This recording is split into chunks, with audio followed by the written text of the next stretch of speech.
buenas noches, sean bienvenidos a la redacción abierta en el Toro Televisión, donde estamos dispuestos a desarrollarles lo importante del día de hoy, a abrir la temporada y a desearnos mutuamente lo mejor para lo que venga a continuación.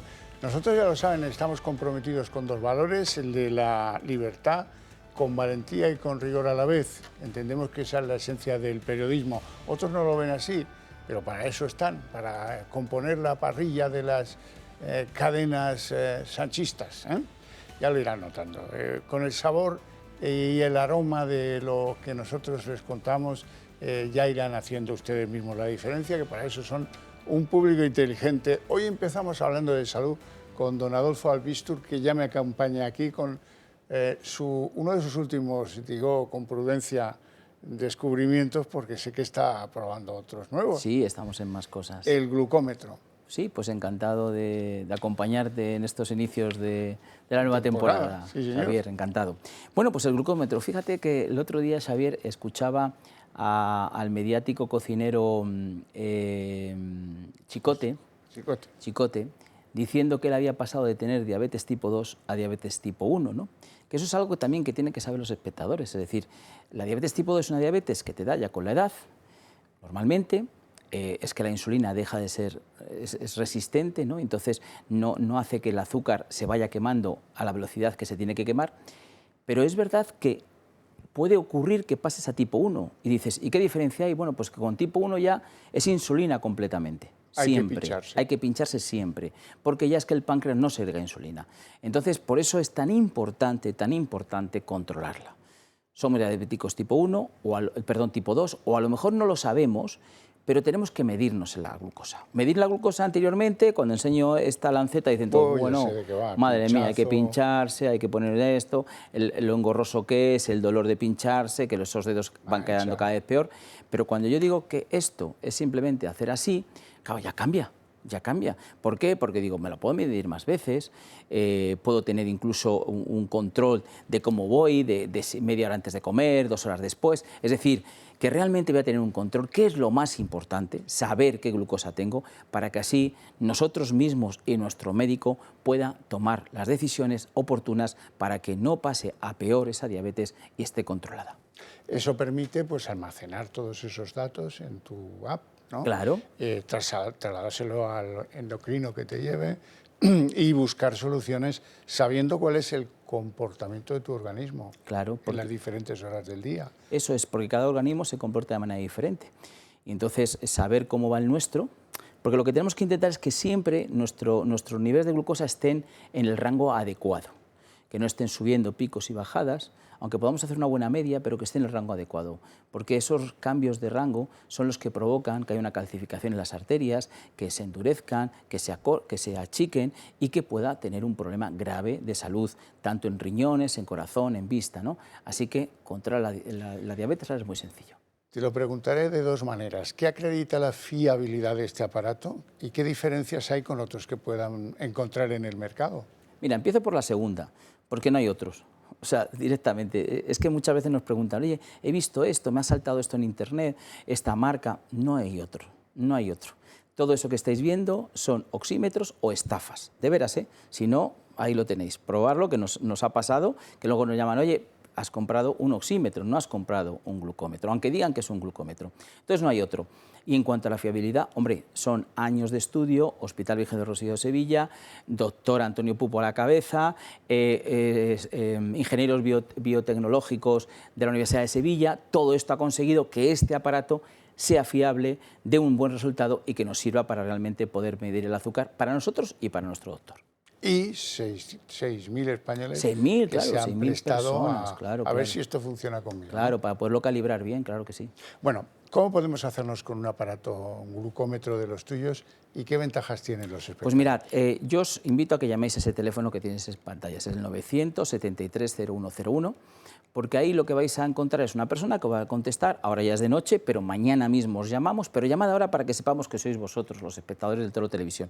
Os vamos a regalar, por un lado, nuestro librito Historia de nuestro médico, que con tanto cariño hemos escrito del programa que tenemos aquí en la casa, y además os vamos a hacer un regalo de la telemedicina, que es que tú puedas llamar a un médico por videollamada desde tu casa y que le puedas consultar lo que quieras. Así que libro, telemedicina y midámonos el azúcar. Pues muchas gracias, Adolfo Albistur, por traernos novedades que cambian pues cosas, problemitas no muy grandes, o sí, tal vez, Depende. pero que facilitan nuestra vida cotidiana y nuestra relación con eso que es la salud tan y tan importante. Vamos a hacer una pausa de publicidad, volvemos enseguida.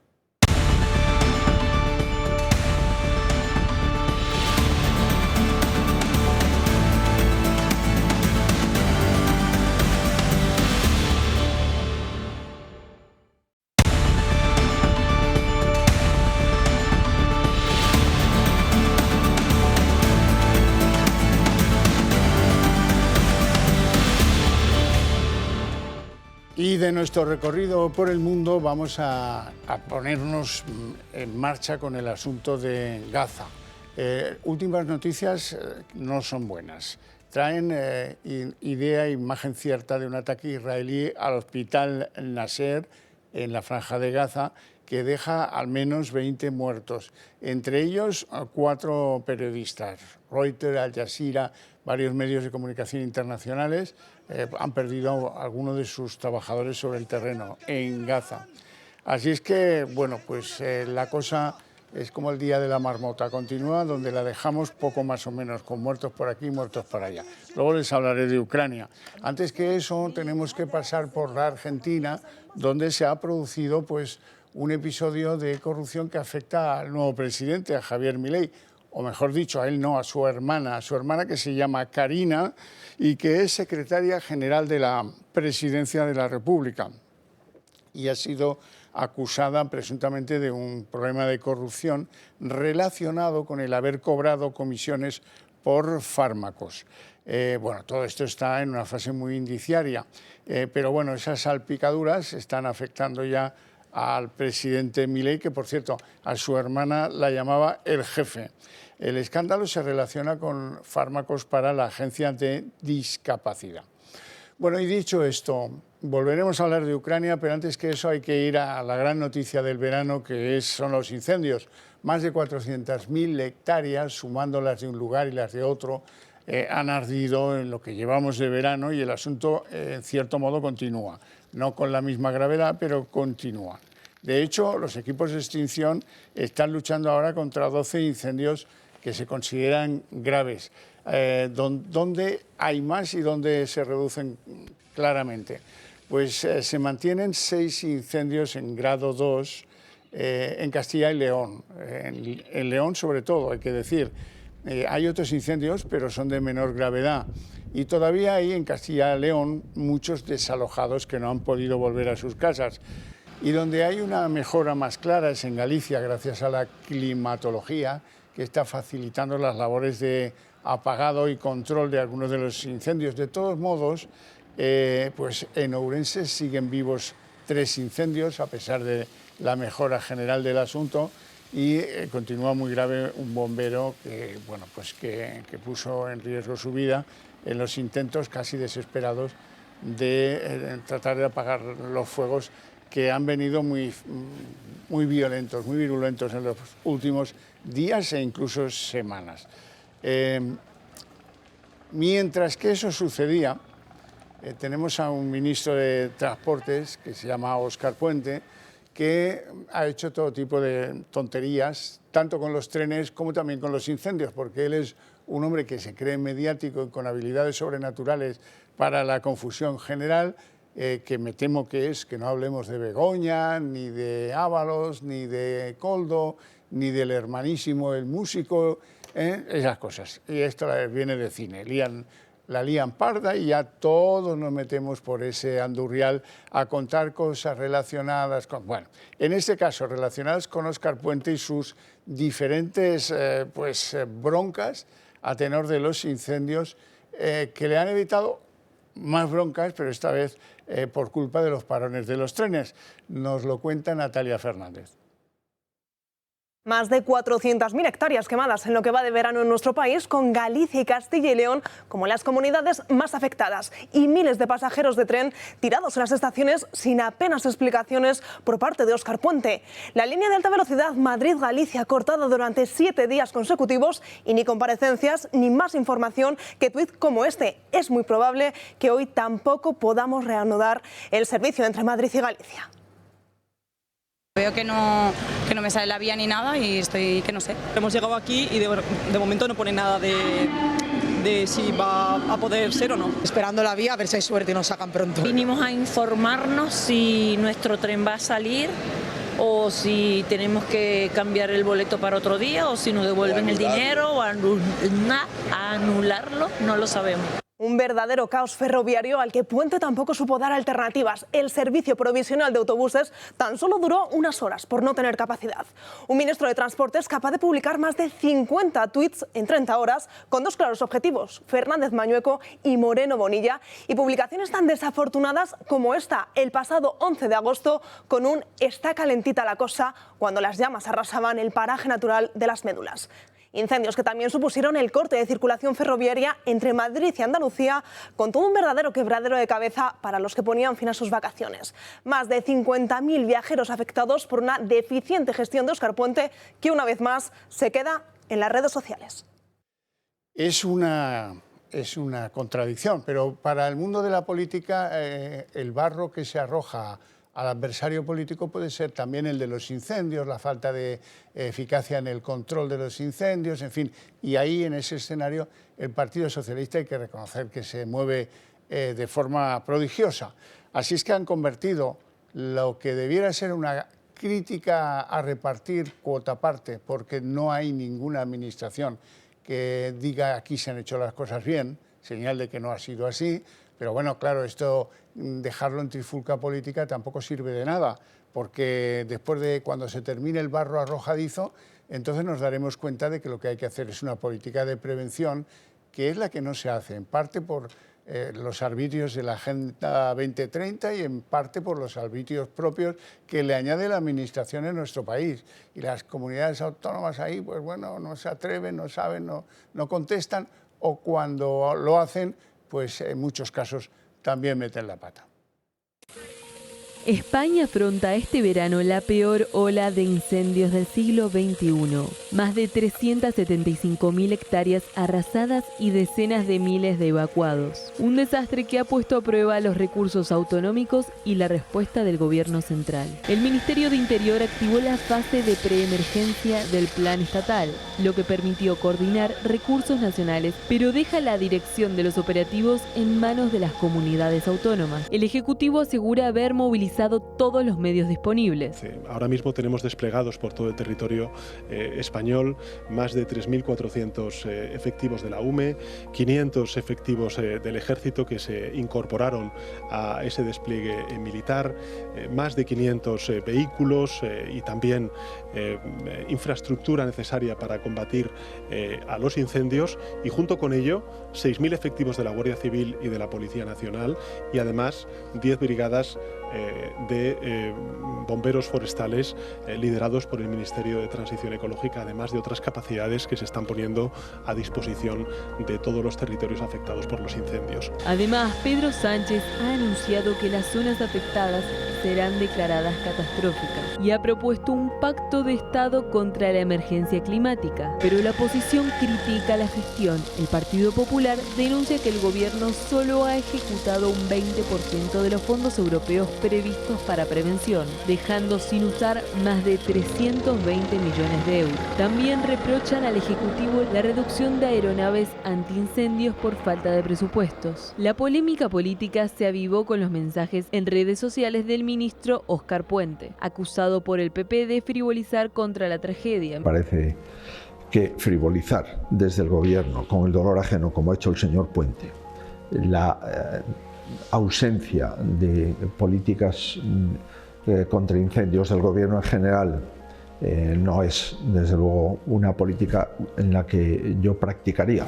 Mientras tanto, líderes autonómicos del PP como Alfonso Fernández Muñeco o Alberto Núñez Feijóo reclaman más medios del ejército y mayor implicación del Estado. El gobierno responde que los recursos están desplegados desde el inicio y recuerda que varias comunidades gobernadas por el PP han sufrido también recortes en prevención. La tragedia deja atrás de sí un país en alerta máxima y un debate político encendido. Entonces, la pregunta es, ¿han fallado los recursos ante un desastre inevitable o la prevención pudo ser mayor?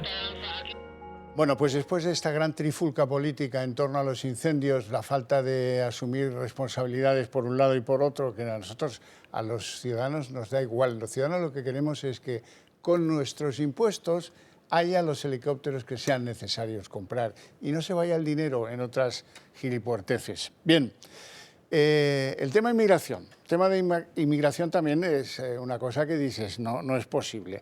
Que rescaten cayucos a la deriva 400 kilómetros de las costas de Baleares es una proeza. ¿Eso cómo se consigue? ¿Quién te ayuda a llegar a 400 kilómetros de las costas baleares? ¿Qué tramas hay detrás de todo esto? De momento lo que sabemos es que hay traficantes de origen argelino que se dedican a llevar a compatriotas suyos desde Argelia hasta las costas de Baleares. En concreto, vamos a ver algunas imágenes de una embarcación que se encontraba navegando a la deriva sin motor y que tenía 236 inmigrantes a bordo, eso en las Canarias. Lo que toca a Mallorca, pues la red esta que ustedes ven aquí, que se dedicaba, profesionalizados, todos a meter en las costas de mallorquinas a emigrantes de origen argelino. Así es que a esto pues es una de las cosas que se podían controlar un poco mejor. En Argelia, en Marruecos, en Mauritania, en Senegal y donde haga falta.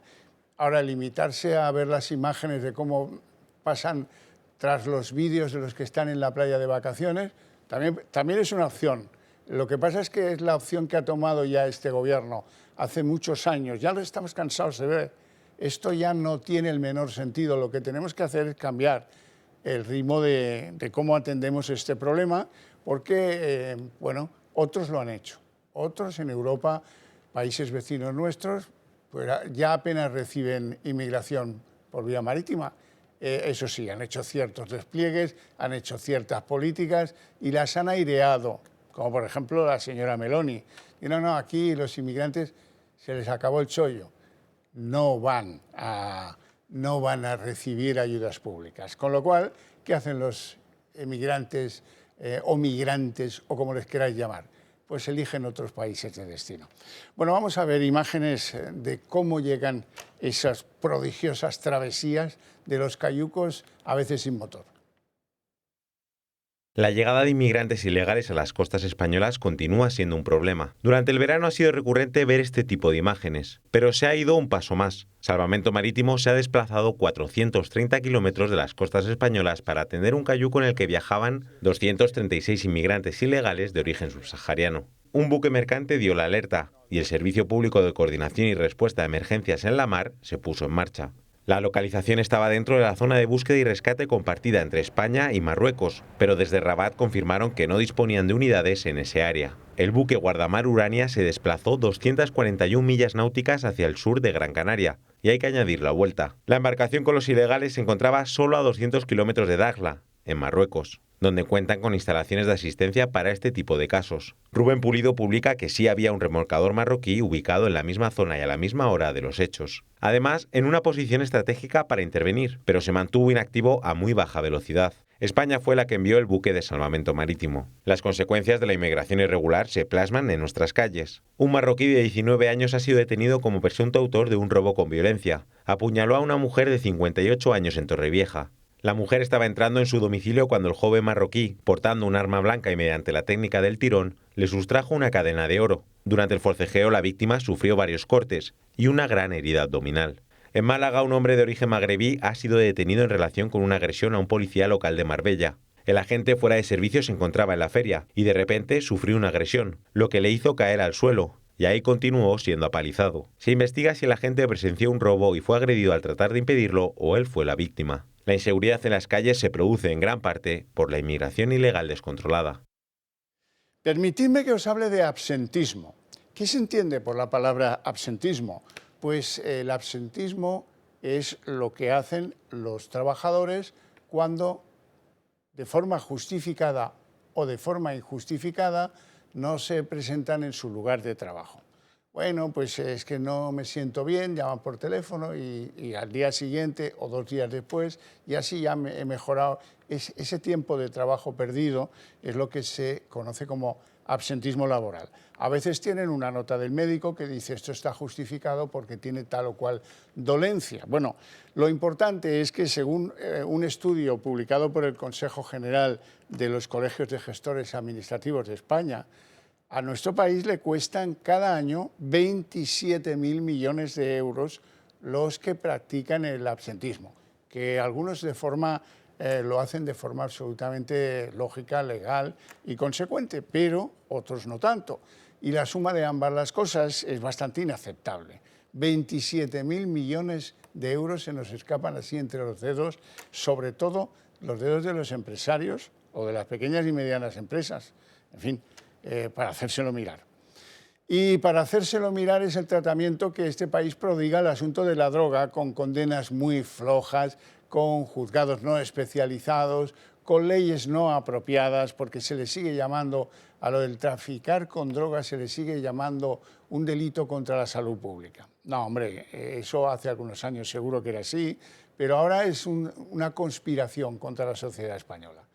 Que hace que los jóvenes en determinados puntos de España prefieran bajar y subir fardos de una lancha de goma a trabajar, o que hace que haya altos mandos de la policía o de la Guardia Civil, hay en los dos cuerpos, que caen por sus vinculaciones pecaminosas con las bandas del narcotráfico. El último en Palma de Mallorca. Bueno, pero antes que ese, otro en Valencia, y antes que ese, uno en Madrid, que era el oficial más relevante de la UDEF, de la Policía Nacional. Bueno, tenemos que cambiar todo esto. Tenemos que hacer que los partidos políticos se interesen por el tema de la droga y formulen propuestas. En algunas nos equivocaremos y en otras acertaremos. Y entiendo que si acertamos iremos reduciendo el margen que ahora es amplísimo y anchísimo por todas partes. Se nos han colado mafias de cualquier país del mundo donde haya tráfico de alguna sustancia estupefaciente. Da igual porque se nos cuelan por todas partes. Yo lo que puedo hacer es ofreceros ejemplos ciertos, imágenes ciertas de operaciones que revelan cosas, no los datos del Ministerio del Interior, que eso revela muy poco. Por ejemplo, hoy os traigo imágenes de 17 detenidos que han tenido eje o que pivotaban sobre la ciudad de Jerez de la Frontera. A los traficantes se les han intervenido 5 kilos de heroína, con lo cual pues lo que tenemos que apreciar es que la heroína no es una cosa del pasado, sino que hay quien se gana la vida tratando de introducir en los circuitos de venta de droga de España. La heroína sigue existiendo, como demuestran estas imágenes del día de hoy de la Policía Nacional en Jerez de la Frontera. 17 detenidos, como os he dicho antes. Bueno, al principio yo os contaba que íbamos a hablar de Ucrania. Claro que vamos a hablar de Ucrania. Hoy se cumplen 1.278 días desde que arrancó la guerra de Ucrania y con altos y bajos, es cierto, pero ahora llevamos un mal promedio. Un promedio de muertes a veces producidas por drones, la última ofensiva de ataques ucranianos sobre instalaciones donde se produzca energía en territorio ruso. Algunas de esos drones explosivos han llegado muy lejos del ámbito regional del campo de batalla de la guerra de Ucrania. Y todo eso con las conversaciones de guiñol de trapo que se han producido y que sus efectos, si acaso, han sido estimular los avances con operaciones bastante fuertes de control militar de algunos territorios. Después de casi 1.300 días de guerra, la paz en Ucrania parece lejana. Los movimientos diplomáticos de las últimas semanas no frenan la invasión rusa. Trump le puso a Putin la alfombra roja en Alaska. No exigió con contundencia el fin del conflicto, una reunión sin mayores conclusiones que preocupó a Europa. 3 días después, varios líderes europeos y occidentales apoyaban a Zelensky en Washington. Desde la Casa Blanca se cambió el guión y Estados Unidos admitió que podría darle a Ucrania garantías de seguridad. El vicepresidente estadounidense se abre a sancionar a Rusia si no detiene la guerra. No, this is exactly the trap that Russia wants us to walk into. La líder de la diplomacia comunitaria asegura que conceder tierras a cambio de una tregua es una trampa. Los combates siguen. En los últimos días Rusia intensifica sus operaciones en el Donbass, el cinturón industrial de Ucrania de mayoría prorrusa. Allí, Kiev intenta que Moscú no sobrepase un territorio fortificado desde hace 11 años. De hacerlo, el ejército ruso allanaría el camino hacia el río Dnipro, la columna vertebral de Ucrania. Bueno, y me gustaría que comentáramos esto con don Felipe de Basa, analista geopolítico y profesor de Historia Contemporánea. Muy buenas tardes, encantado de verte de nuevo. Muy buenas tardes, don Xavier. Lo de Ucrania, después de las conversaciones, sigue encallado en los mismos parámetros que conocíamos.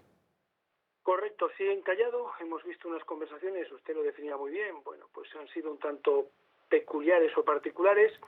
Yo cada vez que veo estas conversaciones, a mí no se me puede olvidar que el presidente Trump es ante todo un hombre de negocios y es un negociante, y esto es como cuando uno va o empieza una negociación complicada a mayor o menor escala. Las negociaciones son todas iguales, uno pide 10 para intentar acabar pagando 5, pero igual acabas en 7,5 o en 2,5. ¿Qué es lo importante o lo que se está viendo estos días de las negociaciones? Bueno, parece ser que el eje es lo que es el Donbass, digamos que es la parte central, que es por otra parte lo que en el año 2014, como usted bien sabe y recordarán las personas que nos están viendo, cuando comienzan las famosas protestas del Euromaidán en el 2014, todo comienza por el Donbass. Pero dejando de lado el Donbass, que pudiera ser, o así lo pensamos algunos, una especie de señuelo o es la distracción para no poner la atención en donde de verdad está la guinda del pastel, que es la famosa base de Sebastopol, donde Rusia tiene la armada para el Mar Negro, habrá que ver qué es lo que pasa con la península de Crimea. Por otra parte, el presidente Trump ya le dejó bien claro a Zelensky hace unos días que se olvide de Crimea y que se olvide de entrar en la OTAN. Yo considero que lo de entrar en la OTAN se tiene que olvidar sí o sí, porque es lo que está también en la base de los acuerdos 4+2 para permitir la reunificación de Alemania, donde los acuerdos 4+2 son porque se juntan las dos Alemanias y las 4 potencias victoriosas de la Segunda Guerra Mundial, y en aquellos acuerdos se dice que la OTAN nunca se le va a meter en las fronteras a la antigua Unión Soviética, hoy Rusia, y la OTAN se le mete en las narices a la actual Rusia con los países, por ejemplo, de Estonia, Letonia y Lituania, que también son miembros de pleno derecho de la Unión Europea. Entonces, ir modificando o moviendo, o ampliando aquellos, o rompiendo aquellos acuerdos, pues yo sinceramente lo del tema de la OTAN no lo tengo claro. Lo del tema del Donbass sí lo tengo algo más claro, pero donde creo que hay que poner un poco la atención es en qué pasa con la península de Crimea y especialmente qué va a pasar con esa base naval de la Armada rusa, que es la flota para el Mar Negro. Felipe, vamos a ver, ¿qué está pasando con los incendios en el sureste de Europa, región que tú conoces muy bien? ¿También están teniendo los problemas que tenemos nosotros?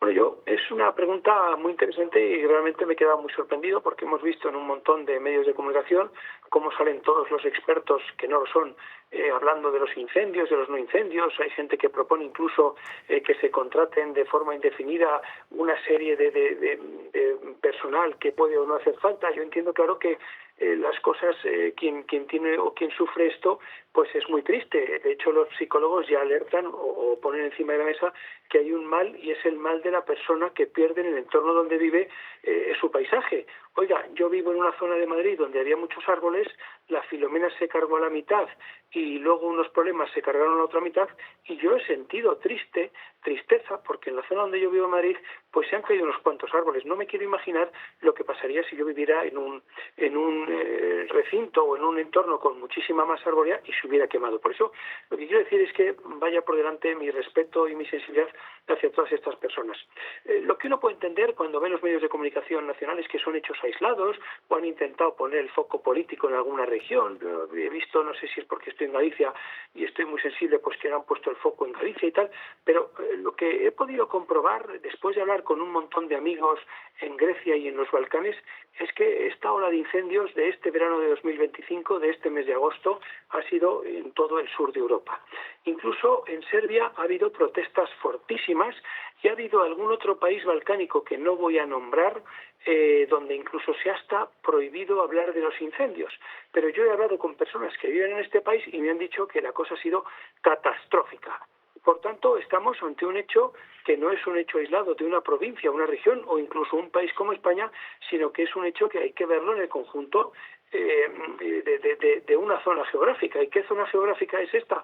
Pues claro, el sur del Mediterráneo. ¿Y por qué digo esto? Pues porque los accidentes geológicos no entienden de divisiones políticas ni de divisiones administrativas, ni mucho menos de ideología. Suceden y acontecen y ahí está. Lo triste es que están ahí.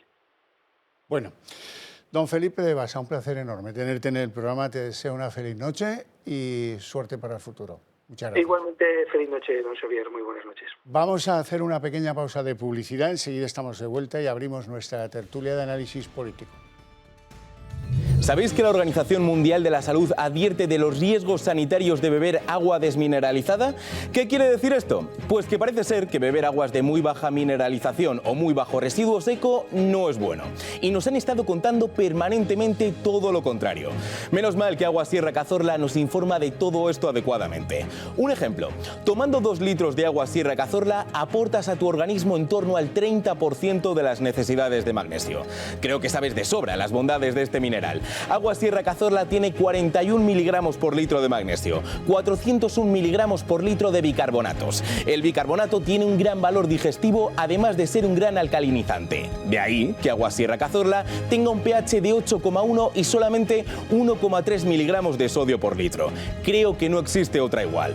¿Sabes que elaboran con la base de esta misma agua refrescos de naranja y limón sin azúcar y sin gas? Sin duda, los más saludables para la familia. Y también la bebida isotónica Evo 2 con muy poco azúcar, la idónea para los deportistas profesionales. Ya sabes qué agua debes beber. Agua Sierra Cazorla, no lo dudes.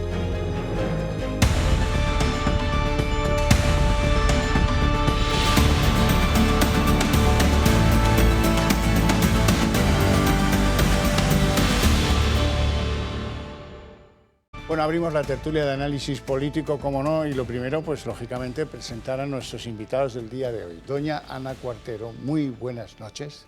Muy buenas noches, Javier, y muchas gracias por invitarme a estar aquí con vosotros en el programa después de... La señora Cuartero es diputada de Vox en la Asamblea de Madrid.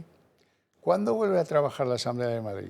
Bueno, ya sabes que eso hay que tomarlo con calma. Volveremos. No me llevo bien con las preguntas inocentes. 11 y 12 de septiembre para el debate del Estado de la región. Si acaso, y empezaremos con las comisiones, pero los plenos ordinarios hasta octubre no comienzan, con lo cual aquí lo que está claro es que muchas veces también el Partido Popular se dedica a criticar la no comparecencia del Gobierno, pero tengamos en cuenta que julio, agosto, septiembre, enero, un poco de diciembre...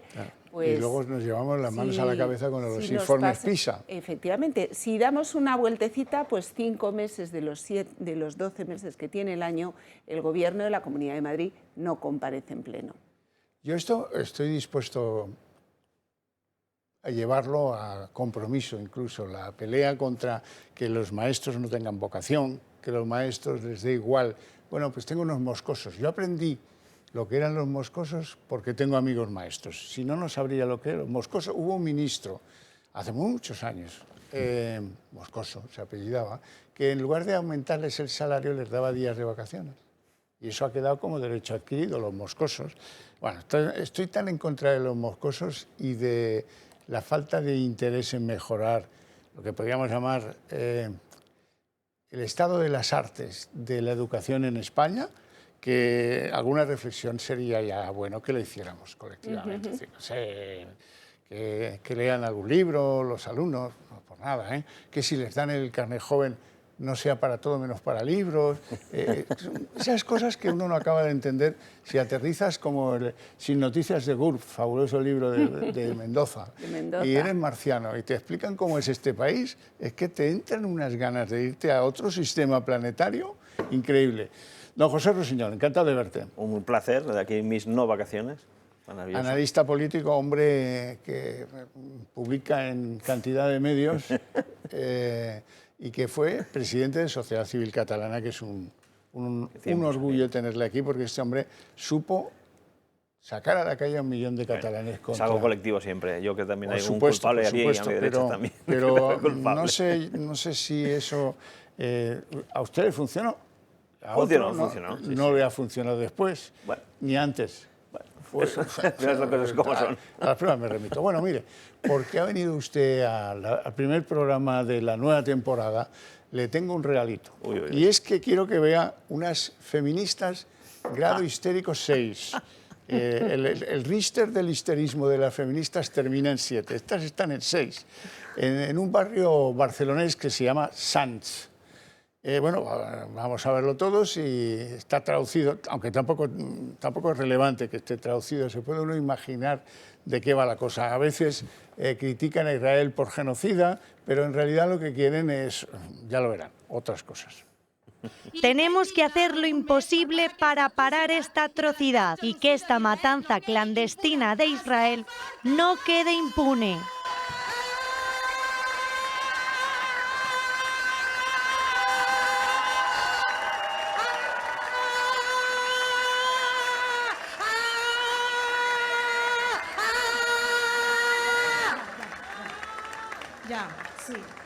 Sí, és veritat, estem fartes. ¿Estás desahogado? Sí, no, pues ya está. Está bien, ¿no? Es divertido ver a su compañera, venga, ya. La del abanico le entra la risa, que hace un gesto así con los hombros porque le está entrando la risa. Y la otra con el abanico. Esto va para largo. Dale que esto va para largo, ¿no? Madre mía, mi vida. Es divertido, pero fíjate, si me permites el comentario, y yo empiezo a estar un poco harto de la banalización de cosas tan graves como el genocidio. Ya está bien un poquito, que lo que pasa en todas las guerras es traumático, es horrible, es un desastre, pero hay que...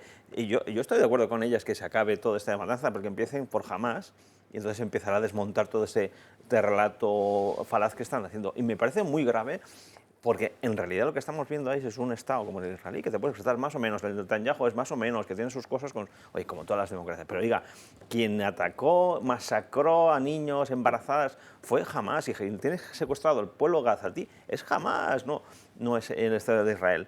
Y ya por último, cuando los bombardeos de los aliados en las ciudades alemanas para librar de Hitler, nadie salía a decir estas cosas. En la guerra es lo peor del ser humano, pero cuando esos bombardeos brutales, como bombas incendiarias en Tokio y en Múnich y en muchos otros, nadie se quejó porque era una guerra. Esto es una guerra, y la guerra la ha metido Hamás, no Israel.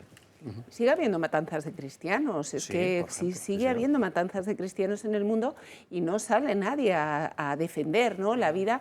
Ha habido genocidios en Armenia que siguen sin ser reconocidos como genocidios por muchos países, ¿no? Entonces, efectivamente, como tú bien has dicho, yo creo que a todos nos repelen cualquier imagen de cualquier bombardeo, sea cual sea la víctima, sobre todo cuando las víctimas son mujeres, son niños, es población civil. Pero es verdad que los relatos hay que contarlos completos. Esta guerra la comenzó Hamás y desde luego hay que hacer todo lo posible. Pero yo además considero que esta guerra, sobre todo, se está utilizando desde el punto de vista de validar la existencia de Naciones Unidas.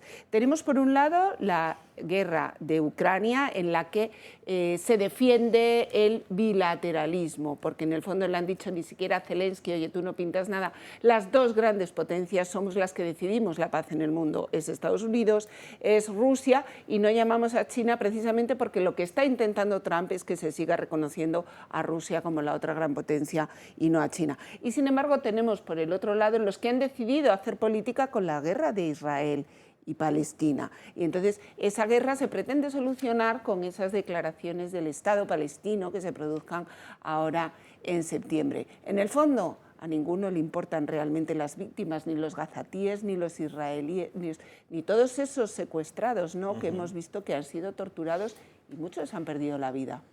Bueno, cambiamos de asunto. Supongo que este verano lo consideraréis, para algunos ha sido un bálsamo absolutamente salvífico, lo de los incendios. Pero la verdad es que si uno lo ve así en plan reflexivo y con el cuello metido en agua fresquita, del cuello para abajo, uno llega a la conclusión de que este país es incapaz de resolver nada por culpa de la política que se ha otorgado y de las competencias que están, y que nadie sabe quién tiene que dar el primer paso. Es un marasmo. El gobierno central que da instrucciones pide a las comunidades que le envíen la situación de cómo van las cosas una semana después de que estemos machaconamente viendo en televisión, escuchando en radio o leyendo que hay lugares que han tenido... Hay un pueblo en España que ha sido desalojado 2 veces. 2 veces. Tenemos unos helicópteros, pero como son rusos no tienen mantenimiento y no se pueden usar. Hombre, ya son cosas... y lo último de los últimos días atrás del mes de agosto, resulta que tiene que ser directora de Protección Civil una íntima amiga de Pedro que le apoyó mucho en la campaña. También en Protección Civil está metido, Pedro.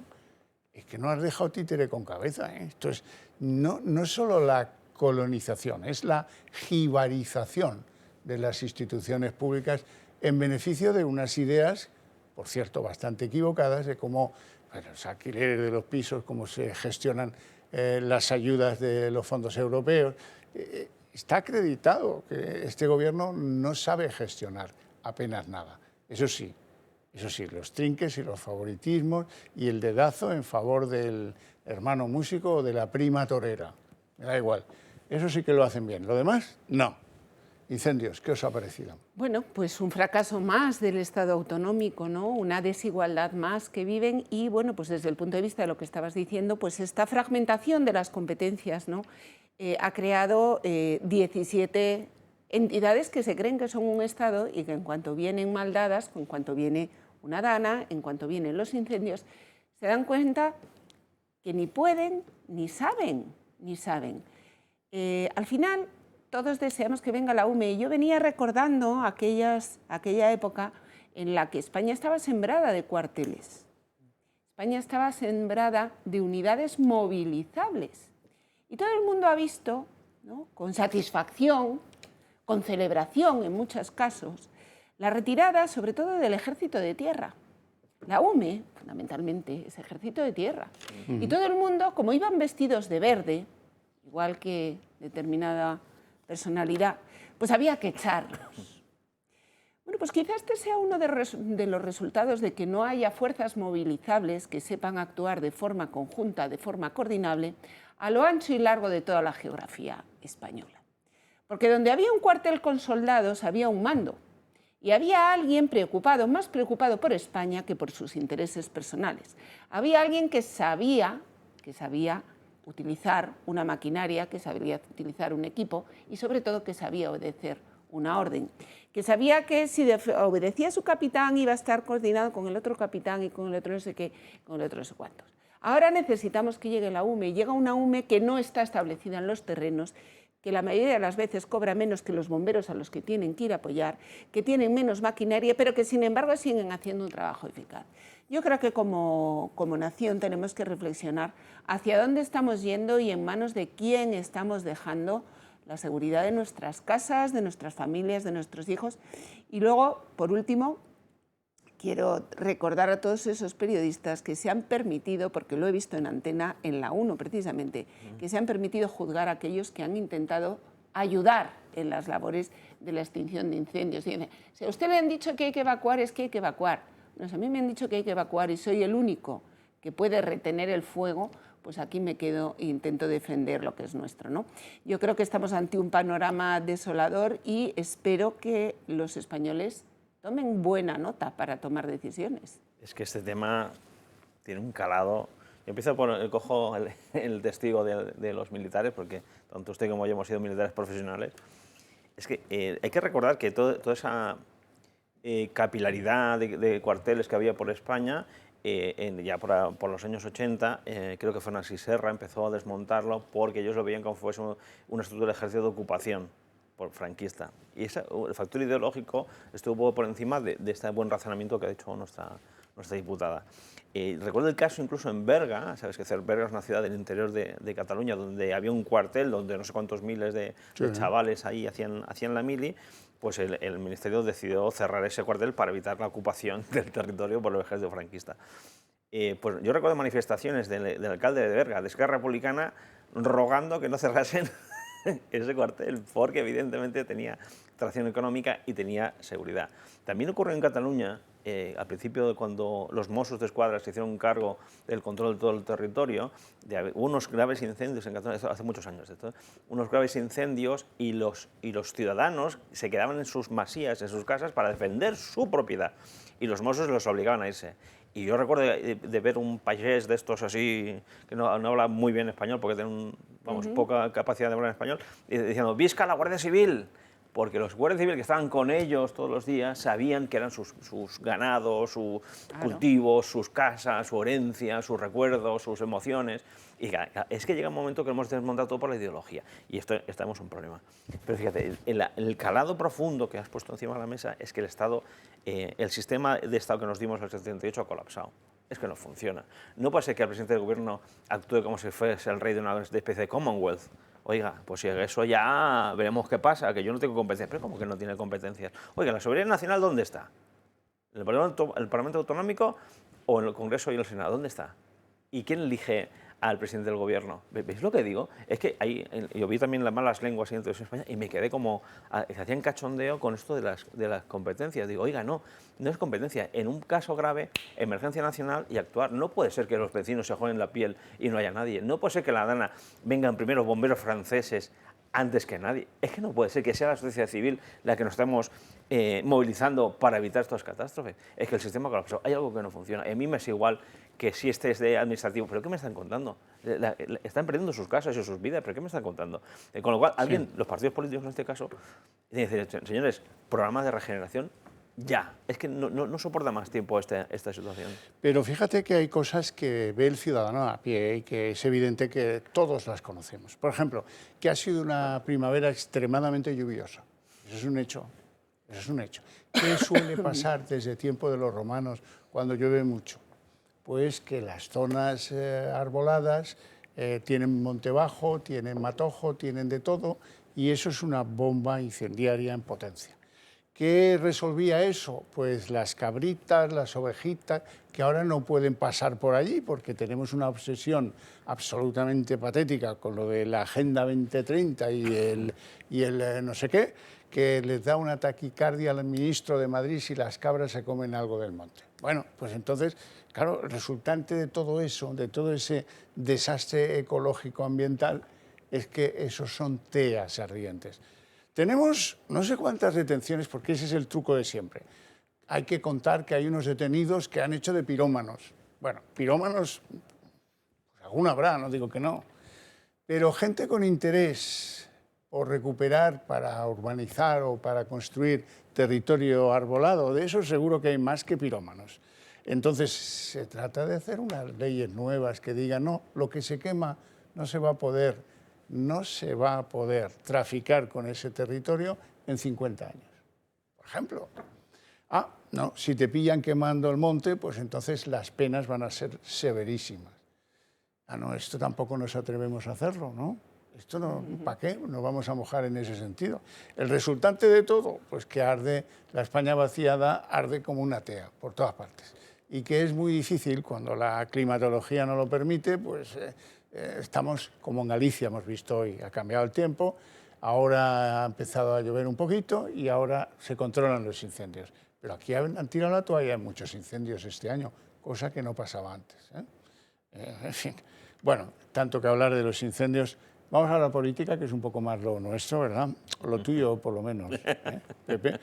Porque hemos conocido las nuevas exigencias de Turull, de Puigdemont y de toda la tropa de los indepes ligados con esos dos nombres o apellidos. Las nuevas exigencias, dice Turull, que van a ser estructurales.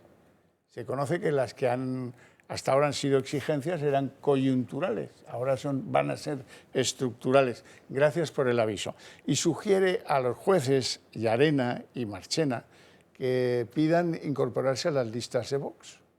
Esto, pues, hombre, yo creo que lo diga Turull tampoco os viene mal, ¿no, Ana Cuartero? Bueno, lo digo yo, ¿eh? La verdad es que yo creo que eso es seguramente lo que muestra el reflejo de que estos jueces tienen tanto apoyo como tenemos y como se está viendo que aumenta entre los españoles a la labor de Vox, que no hace más que decir. También os digo, yo estoy segura que mucha de la gente que ahora mismo está de acuerdo con lo que nosotros decimos ni siquiera va a votar a Vox. Lo que pasa es que es tan claro, ¿no?, que parece obvio que por lo menos hay que reconocernos que tenemos mucha razón, ¿no?, en muchas de las cosas que tenemos. La verdad es que me parece sorprendente que diga que van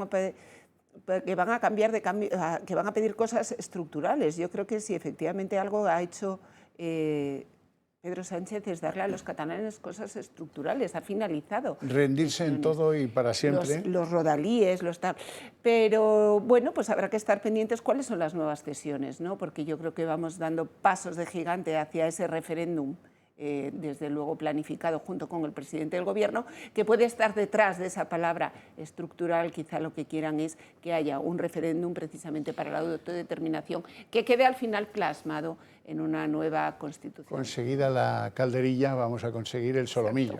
Exacto. ¿No?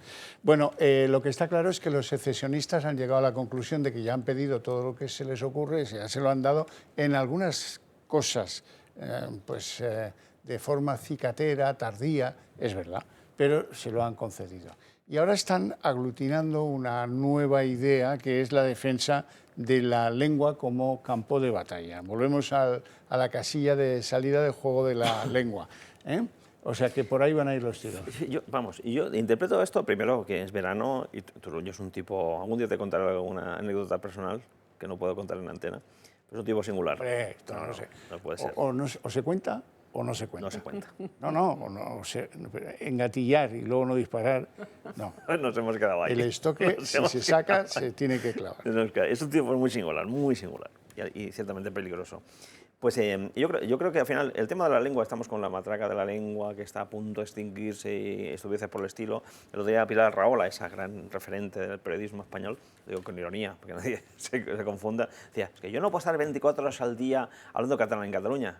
Y, oiga, usted no tiene más derecho que yo puedo utilizar la lengua española en mi territorio, porque también es España, y usted no puede exigirme que yo hable en catalán porque a usted le dé la gana, igual que yo al contrario. Estas cosas como son. Si me quiere hablar catalán, hábleme. A mí me la trae al pie, lo que le quiere hablar. Pero esa forma de intentar homogeneizar a toda la sociedad catalana y el que no sea fácilmente manejable, tratar como un ciudadano de segunda, ese es el problema que tenemos. Pero si vamos un poquito más abajo, a nivel político, que sé que le gusta el morbo, está compitiendo con la Alianza Catalana.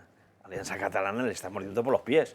Y ahora que digo yo, para que se parezca que soy más catalán que los catalanes, pues entonces compito con esto, porque Alianza Catalana, que es tan islamófoba como hispanófoba, pero de verdad, le está comiendo todo el territorio, porque al final la Sílvia Orriols, a mí me parece lamentable, pero habla claro y meridiano, pero muy diáfano. Pero al final tiene unos tintes hispanófobos tremendos. Intentan competir con esto. Y, por supuesto, el tema estructural, coincido plenamente, es la guinda del pastel, que es un referéndum que no le llaman de autodeterminación, pero que llamarán X, lo que se inventen, el lenguaje que se inventen, que básicamente no tendrá valor jurídico, que sabéis que esto va a ocurrir porque no es constitucional, pero ellos le traen al pie también el tema jurídico en España. Ellos quieren como una estrategia internacional para que vean que cuando el próximo desafío digan, hay un 70% de los votantes que han dicho que sí, y ya por último. Pero si el señor Turull, me recuerdo que fue el Turull, sí, creo que fue Turull, si me equivoco, disculpad, dijo, cuando se planteó el referéndum, no sé qué, no sé cuántos, dijo, no, claro, por supuesto, pero que no haya mínimo de votantes que del censo, que sea un 33%, pues un 33% que votan, y un 50 más un voto, vale, ¿veis lo que digo? Si al final lo que buscan es que les salga lo que ellos quieren. Votan, es como cuando hicieron el butifarrendum aquel, al final era como contar cuántos católicos van a misa. Oiga, algunos no, pero eran todos. Pues quieren hacer esa trampa, pero no jurídicamente en España, porque es muy complejo que esto ocurra, pero cuando ocurra irán a todas las cancillerías diciendo, ¿ves cómo tengo razón? ¿Ves cómo tengo razón? Y entonces ya estamos muertos porque el relato lo habrán ganado a nivel internacional. Pero a mí me recuerda cuando el rey de Marruecos le pide al Tribunal de la Haya que interprete la resolución de Naciones Unidas diciendo si el Sáhara es o no es. Y Pedro Sánchez, que es muy amigo de los marroquíes, será capaz de hacer exactamente lo mismo, que es hacer. Da igual la pregunta del referéndum, da igual cuánta gente participe en el referéndum, da igual la legalidad del referéndum, da igual. Lo que él hará será un pronunciamiento acerca de su interpretación sobre el resultado de ese referéndum, porque tenemos ese tipo de personaje y hay que darse cuenta que tenemos un personaje que domina el relato. Domina el relato y no tiene ningún tipo de miedo a saltarse cualquier tipo de orden internacional y a presentarse delante de cualquier medio de comunicación interpretando de la forma que a él más le convenga un determinado hecho que se pudiera asociar. Ese es el peligro que yo veo ahora mismo. Y si me permites un último comentario, es que realmente, siguiendo el hilo, lo que estamos visualizando de ese relato que ha construido esta izquierda, es que yo no sé cómo llamarlos, izquierdas, populistas, comunistas, es que habría que inventar un neolenguaje para ellos. Radical, ¿te parece? Radicales, bien? Los radicales. Está claro que lo son. Esta izquierda radical y populista y muchas veces xenófoba como es Bildu, lo que está construyendo de ese relato es que cuando ocurra ese momento de ruptura, ese momento de tal, pues vamos a constatar lo que queremos que sea, una confederación ibérica, una república que sea una confederación ibérica de pueblos. Es que lo que están buscando, es que de hecho la no actuación del gobierno central en las danas y esto, esa es la cuestión. Empezó en el COVID. Empezó en el COVID, exactamente. Empezó en el COVID con la cogobernanza. Eso es. Cuando el presidente del gobierno dice que no va a interferir en las competencias, que es la época, es el momento de la cogobernanza, es el momento en el que presentó la España en la que cree y desde entonces no se ha separado de ese proyecto de no nación ni una sola vez. Bueno, vamos a cambiar de asunto porque sé que algunos de los espectadores que estáis pendientes de nosotros queréis que hablemos de esto y no queréis que hablemos tanto de los incendios y no queréis que hablemos tanto de los que llegan en Cayuco, que preferís profundizar en algunas circunstancias. La circunstancia mayor, lo digo porque ha sido actualidad, hay muchos juzgados en España donde me temo que sus señorías tiran el lápiz cuando llega el mes de agosto, como si fueran de la Asamblea de Madrid o del Parlamento de Cataluña, me da igual. En cambio hay jueces que no. En pleno mes de agosto, mientras mirábamos el cielo por San Lorenzo, resulta que hubo un señor juez que se llama Peinado, que escribió un auto para citar a la criada de Begoña, sí he dicho criada, no es que me haya equivocado, la criada de Cristina Álvarez y a la maestresa de la casa, a Begoña Gómez, y van a ir a declarar. Pero en la formulación del escrito se entiende que también la imputa por malversación. Así es que, como este de los casos Mollares que tanto y tanto nos afectan, es el que ha tenido más actualidad en el mes de agosto, vamos a actualizarlo y vamos a saber qué implica caso de que se consoliden esas presunciones de cometer delitos, entre los cuales ahora ya está la malversación. Eso con el ábaco judicial, ¿cuántos años significa? Ahora lo ven.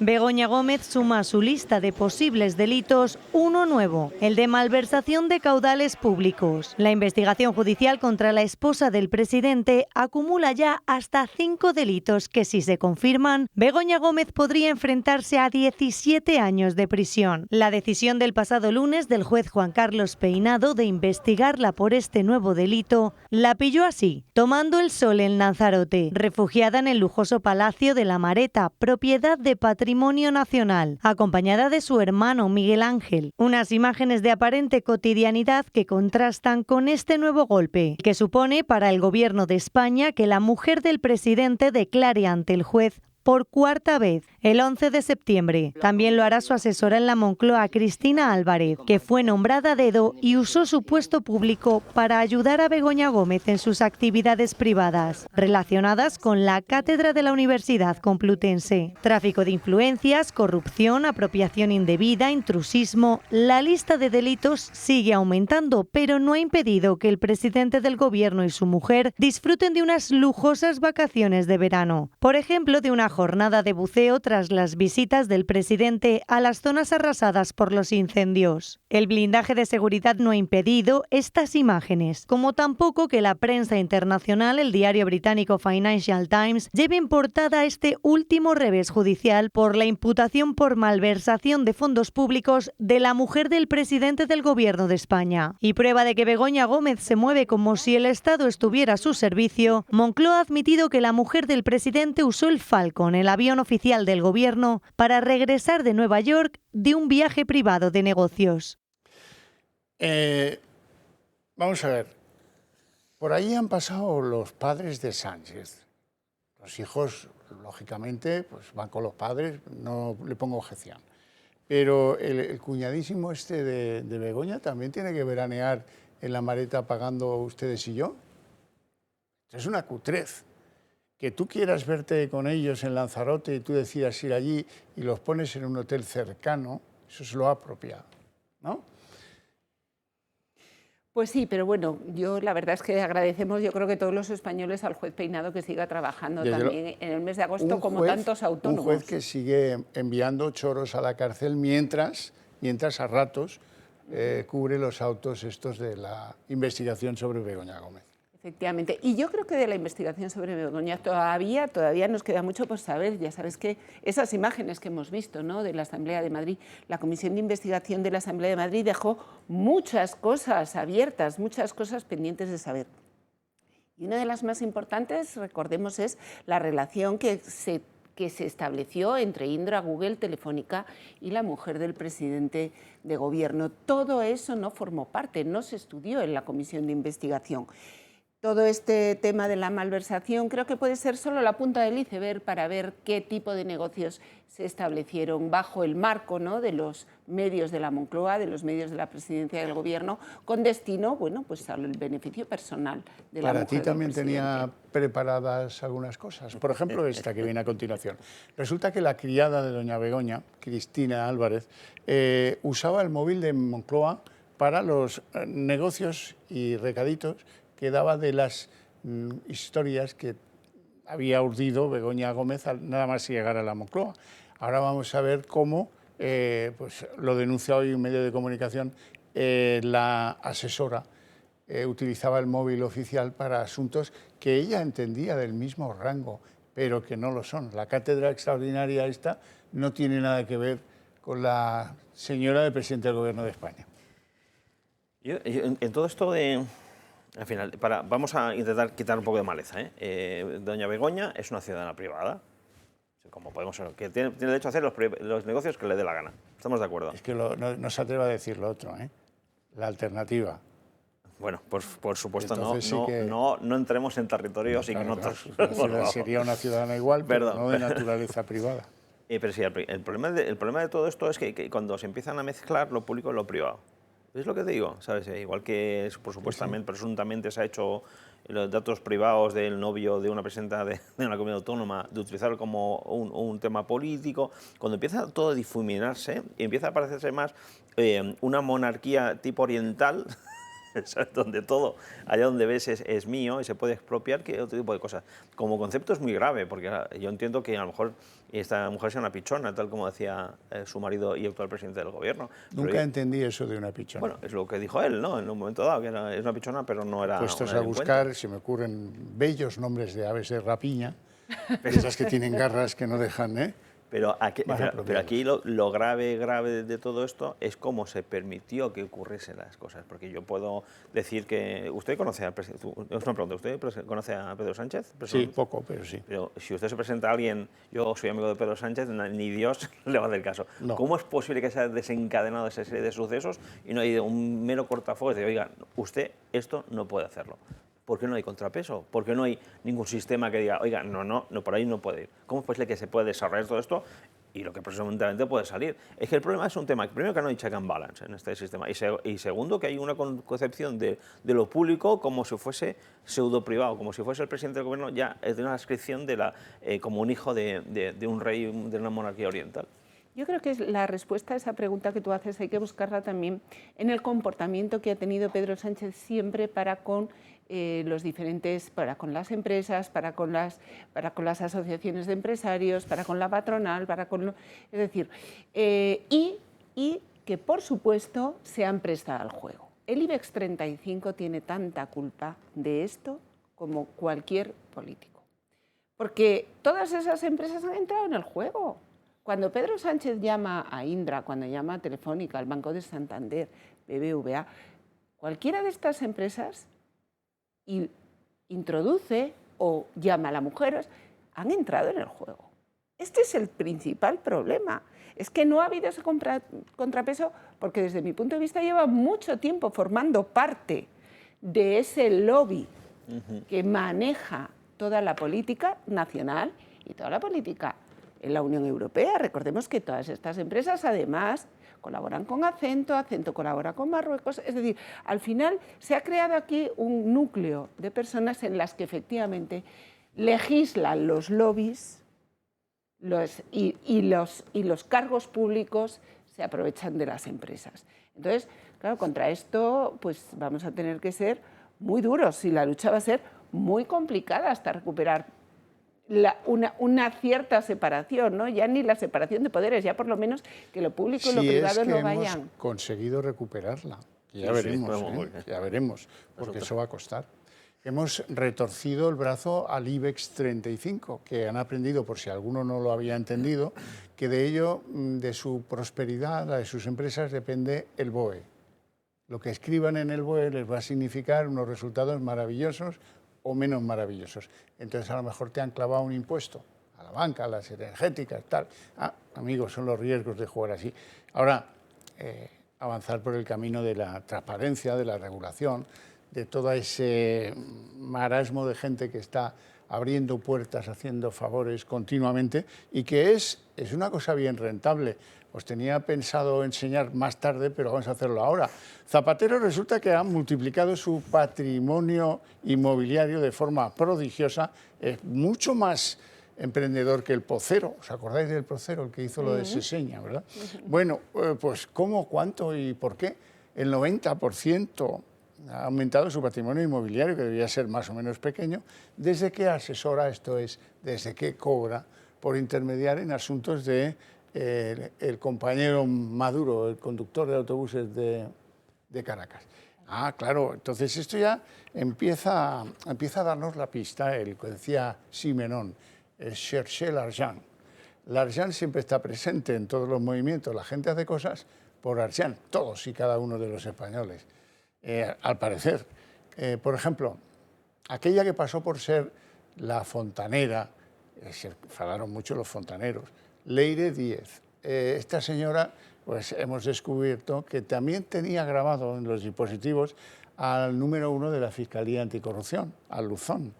¿Por qué y para qué? Pues ya os lo podéis imaginar. Supongo que para ella sería un individuo molesto que autoriza a otros o él mismo a meter la nariz en los negocietes de la familia de Sánchez y aledaños.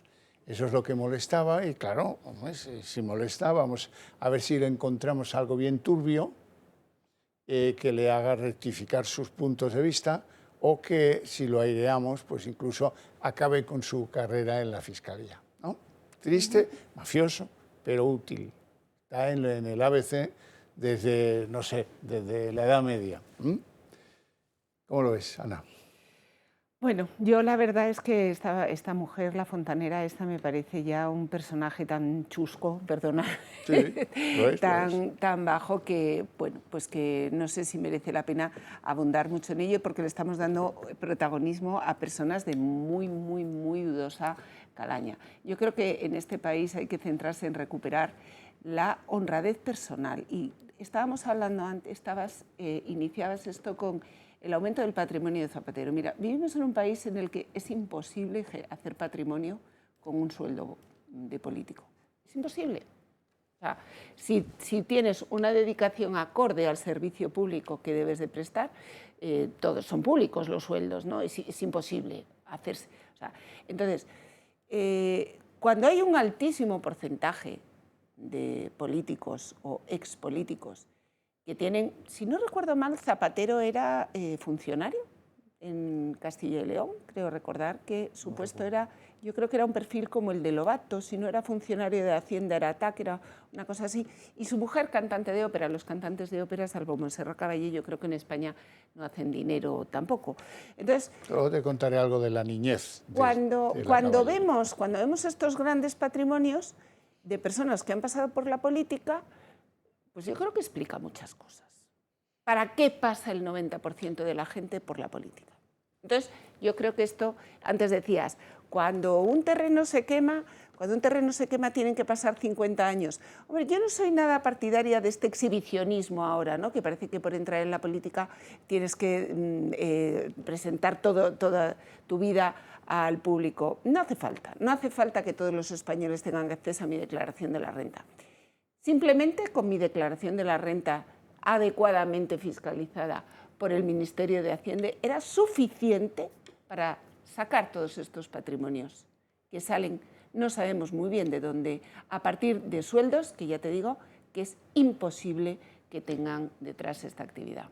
Uy, pues yo empiezo por Mortadelo y Filemón, porque al final esa señora Leire y compañía, es que cuando en estos meses así de locura, de Mortadelo y Filemón, todo muy chusco, ¿sabes? Se van a un bar de Leganés, donde una señora está hablando, intentando sacar información y no piensa que alguien le puede grabar, que eso también dice mucho de la capacidad de los agentes secretos. De la tía. Bueno, pero bueno, de la tía, exactamente, de la tía. Pero también hubo un episodio que no recuerdo el nombre de la periodista del País que estaba entrevistando en directo y no sabía que estaba en directo, y dice, no, me acabo de hablar con la Marisú y no sabe el informe de la UCO, ¿sabes? Es que en realidad todo es mucho más chusco y mucho más débil de lo que parece dentro de la banda, como decía nuestro amigo, el expresidente de Ciudadanos, nuestro amigo Albert Rivera, ¿sabes? Es todo mucho más... Ya le he olvidado. Es mucho más chusco y es todo mucho más débil. Es un síntoma de debilidad enorme si tiene que tener una Leire y una señora que llama a una vicepresidenta, llama a una periodista, oiga, usted tiene 10 minutos antes de que salga publicado. Es que todo es mucho más débil de lo que parece. Y después con ZP. ZP hay que recordar que es expresidente del gobierno. Tiene un cargo de responsabilidad de imagen y reputación nacional enorme. Y esta señora ha dicho que entre China y Venezuela y compañía, creo que fue en el Foro de Puebla, hay que poner en una situación imposible a Estados Unidos. De repente la política exterior española ha virado de forma copernicana, muy copernicana. Fijaos que el Senado americano pide investigar los acuerdos del Estado español con Huawei, con China. Ojito, que ese cambio copernicano no solo es Venezuela. Hay otra variable que es China. Entonces, y que sea el expresidente del gobierno quien presuntamente está al mando de todas estas conexiones más o menos extrañas, sería un tema para preocupar. Y ya por último el tema de los sueldos de los políticos. Y esto lo digo porque yo no soy político, nunca he aprendido a ser político, nunca seré político, con lo cual tengo cierta libertad. Los políticos en España cobran muy poco. Un presidente del gobierno no puede cobrar 90.000 euros al año. Es que no tiene ningún sentido. Es que cualquier directivo más o menos medio o alto de cualquier multinacional cobra mucho más que este señor. ¿Cuánta gente se va a ir a ser presidente del gobierno para para que le estés puesto el resto de tu vida, que te den hasta la cantidad a ti, a tus hijos y a tus bisnietos que le estén dando. ¿Por 90.000 euros, en serio? Yo creo que hay que hacer otro sistema. Si mal no me equivoco, Corea del Sur, tú cobras, hay unos baremos máximos y mínimos y cobras en función de lo que cobras en el mundo privado. Por ejemplo, Irene Montero es el bajo, seguro. ¿Estamos de acuerdo en esto o no? Seguro. Sí. Pues te imaginas el CEO de Inditex, no recuerdo su nombre, está en el alto. Y me parece bien, ¿sabes? No sé, no recuerdo el baremo, pero poner baremos de lógica, oiga, que la función pública, si eres ingeniero, por ejemplo, has sido ingeniero antes, ¿sabes? Entonces, pues métete en política, pero que no sea un sacrificio personal y familiar, sino capta el talento ¿sabes? Y el mérito. No vengas a un tío como Irene Montero, o nuestro amigo Gabriel Rufián, que es muy simpático el hombre, a nivel personal, pero este hombre nunca más ganará en la vida lo que está ganando en política, porque es su techo. Sí, sí. Bueno, vamos a avanzar un poquito más. ¿Qué pasa con el gobierno en estas circunstancias? Pues hay dos. Yo quiero plantearos, ¿qué prefieres ver? ¿La estrategia del PP en estas circunstancias, Ana Cuartero, o lo que supone elemento de ruptura, la fricción con Podemos, el presidente del gobierno? Piénsalo, nos vamos a publicidad y luego me lo cuento. Luego.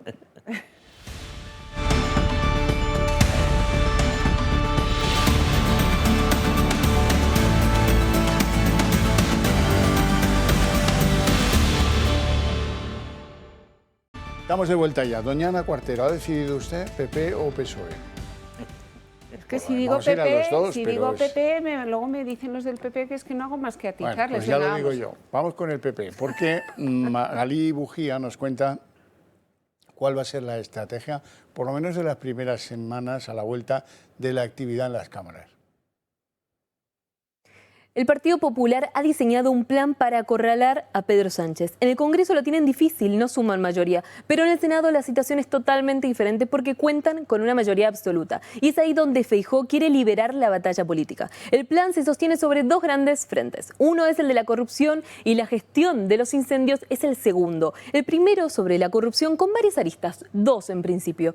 El principal es el núcleo familiar del presidente, donde tenemos a Begoña Gómez, por supuesto también tenemos al hermano de Pedro Sánchez, y principalmente hablamos de Begoña Gómez, donde es investigada por presunto tráfico de influencias. Se habla también de contratos, de favores y hasta de la cátedra que tuvo en la Complutense. Y luego tenemos a los populares que creen que el presidente no va a poder esquivar el asunto y por eso le exigen explicaciones en ambas cámaras. Por el otro lado también tenemos el de la corrupción del entorno de PSOE, en donde el foco está en el caso de la fontanera, Telere Díaz, ex asesora de la Moncloa, quien aparece en los audios donde se la vincula con un plan para desacreditar a un mando de la UCO que investigaba casos incómodos para el gobierno. El PP ya le ha citado también junto a Santos Cerdán, junto al ministro Marlaska y también mandos de la Guardia Civil. En el Congreso han preparado también un cuestionario con más de 50 preguntas dirigidas a Sánchez. También tenemos otro frente y es el de los incendios. Feijóo acusa al Ejecutivo de improvisar, de faltas de medios también, de faltas de previsión y de falta de liderazgo en plena crisis medioambiental. Un terreno donde los populares creen que pueden desgastar la imagen del presidente ante la opinión pública. Y la ofensiva arranca ya también donde el PP ha forzado la comparecencia de 4 ministros. Estamos hablando de Margarita Robles, la responsable de Transición Ecológica, el titular también del Interior, Marlaska, y el ministro de Agricultura, donde estamos hablando de 4 citas en 4 días consecutivos que los populares quieren convertir en un juicio político al gobierno. En resumen, hablamos de corrupción y de incendios, 2 ejes con los que el PP quiere mantener a Sánchez y en el centro de esta polémica y sobre todo aprovechar la mayoría del Senado para abrir comisiones, citar testigos y marcar una agenda política durante los próximos meses. ¿Y eso es eficaz o no? A nivel ¿desde qué punto de vista? ¿De comunicación y estrategia? No. Porque es que al final lo único que tiene uno... A ver cómo digo yo esto. A mí me suena trampantojo. A decir, pues hago esto para que no se diga que no hago nada más. Es que a ver qué se me ocurre hacer ahora, cuando llegue a sacar el verano. Pero lo que hay que ver es que realmente la política, desde un punto de vista de lo que yo me dedico, es una carrera cognitiva, donde el campo de batalla es el minutaje que tú puedes lanzar tus mensajes. Punto, pelota, no hay más. Si tú coges a un Marlaska, que es entre un Marlaska y un Planas hay una simetría de impacto mediático y social. Estamos de acuerdo en esto, ¿no? Bueno, no sé, no me enrollaré mucho. Si coges un Marlaska, esa misma comparecencia con toda la estructura narrativa que se haga, debes explotarla hacia atrás y hacia después para que constantemente lanzar los mensajes marco que tenga que hacer el Partido Popular para dañar a la imagen del señor. Pero si coges esa Marlaska y a la Margarita Robles, que son dos de esos, y lo pones en un día, tu efecto baja porque no lo aprovechas. ¿Ves? Si tú haces uno 15 días y a los 15 días hacer otro y haces 15 días a los otros, es el efecto chicle se va haciendo y vas haciendo con redes sociales, medios de comunicación y vas lanzando los mensajes que no sé cuáles serán, no tengo ni idea. Pero porque si no, al final, yo creo que a veces los políticos solo se ven de forma muy endogámica. Para mí, mi marco queda bien, pero oiga, los marcos ajenos, que oiga, hay que hacerlo. Y los ajenos no solo son tus ya votantes, sino en la campana de Gauss, la parte cóncava, que es donde se ganan las elecciones, ahí es donde hay que partir. Y por eso hay que estirarlo como un chicle, oye, primero uno, después otro, qué narrativa hago, qué lenguaje utilizo. Pues desde el punto de vista de la comunicación política, que decirte, tú eres profesional de ello, no te voy a llevar la contraria, pero yo creo que hay que hacer también un análisis político. Vamos a ver, centran su actividad en el Congreso con respecto a la corrupción. Hay que recordar un poco aquella negativa de Feijóo de llamar a Begoña Gómez a la comisión de investigación en el Senado porque no era el sitio donde dirimir ese tipo de cosas, ¿no? Muchos analistas políticos dicen que es que estaban esperando este momento para no desgastar la ofensiva. Bueno, yo creo que no. Simplemente nunca pensaron que la cosa fuera a llegar a tanto. Y en ese pacto PP-PSOE de no vamos a hacernos daño, pues no vamos a llamar a la mujer del presidente de gobierno. Bueno, bien. Entonces ahora centran la corrupción. Bueno, yo les recuerdo que tienen una comisión de investigación abierta en el Senado, que era para el caso del Orme, pero que tiene muchos protagonistas a los que todavía pueden seguir llamando. Y lo más llamativo de todo es que hubo una comisión de investigación en la Asamblea de Madrid que cerraron porque quisieron. Que cerraron incluso sin permitir que Vox llamase a ningún compareciente. Qué distinto sería que ahora que el juez Peinado ha decidido imputar a Begoña Gómez por malversación, la comisión de investigación en la Asamblea de Madrid siguiera activa, como sigue activa la comisión de investigación del Senado. Entonces, todas estas cosas, ¿no? Tenemos 50 preguntas, pero si no te va a contestar. Pero es que teníamos una comisión de investigación en la que estábamos haciendo un trabajo eficaz. Y la cerrasteis porque quisisteis. Porque no quisisteis que siguiéramos investigando. Tanto está así que tengo puesto un recurso en el Constitucional. Porque no admitieron el voto particular en el que decíamos todo lo que se ha dicho nos parece bien, pero falta esto, faltan muchos temas por tocar en la comisión de investigación. Por tanto, es una estrategia de marketing, es una estrategia simplemente comunicativa. Es como decía Xavier, el decir, oye, pues yo tengo que decirle a los españoles que voy a ser muy malo en el Congreso y que le voy a arrinconar. No vas a arrinconar a Sánchez en el Congreso porque no va. No vas a arrinconar a nadie. Y luego, con respecto al Senado, qué interesante, la Cámara Territorial. Cámara Territorial, la representación territorial. La última gran actuación del Partido Popular en el Senado, en la conferencia sectorial para el reparto de menas, aquella que abandonaron todos los que estaban en contra, fíjese que todavía sigue sin dar frutos, porque amenazó poco después la alcaldesa de Pozuelo con que iba a cerrar el centro de menas porque no tenía licencias. A día de hoy nadie le ha exigido que dimita por haber permitido el funcionamiento, tanto ella como la anterior alcaldesa, de ese centro de inmigrantes ilegales sin licencia, y que yo creo que deberían de empezar a pensárselo.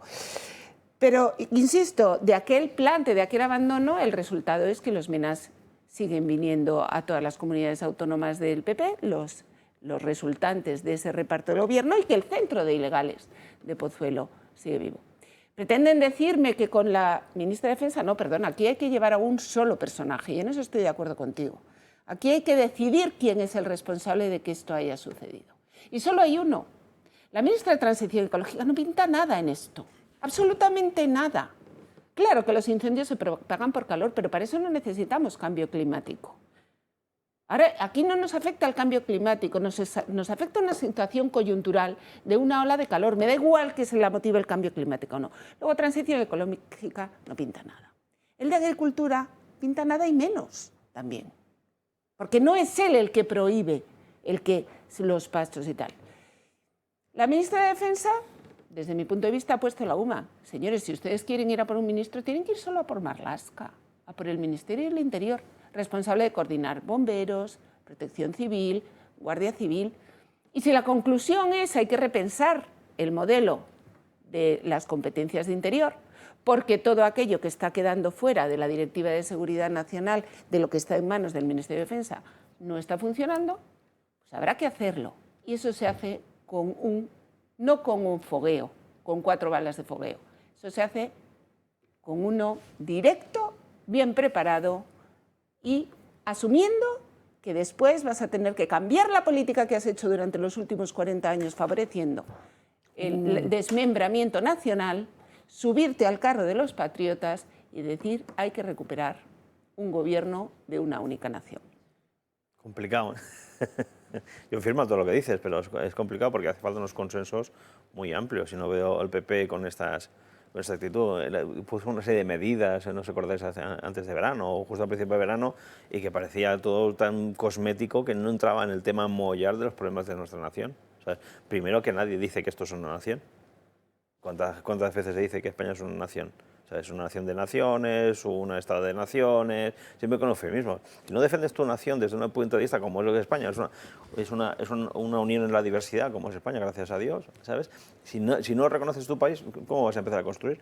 Yo, vamos, te felicito, pero lo tienes complicado, porque hace falta unos consensos. Si eso salió una encuesta en verano, creo que fue El Mundo, que PP y Vox eran 221 diputados, si mal no me equivoco, con 221 diputados se pueden hacer muchas cosas.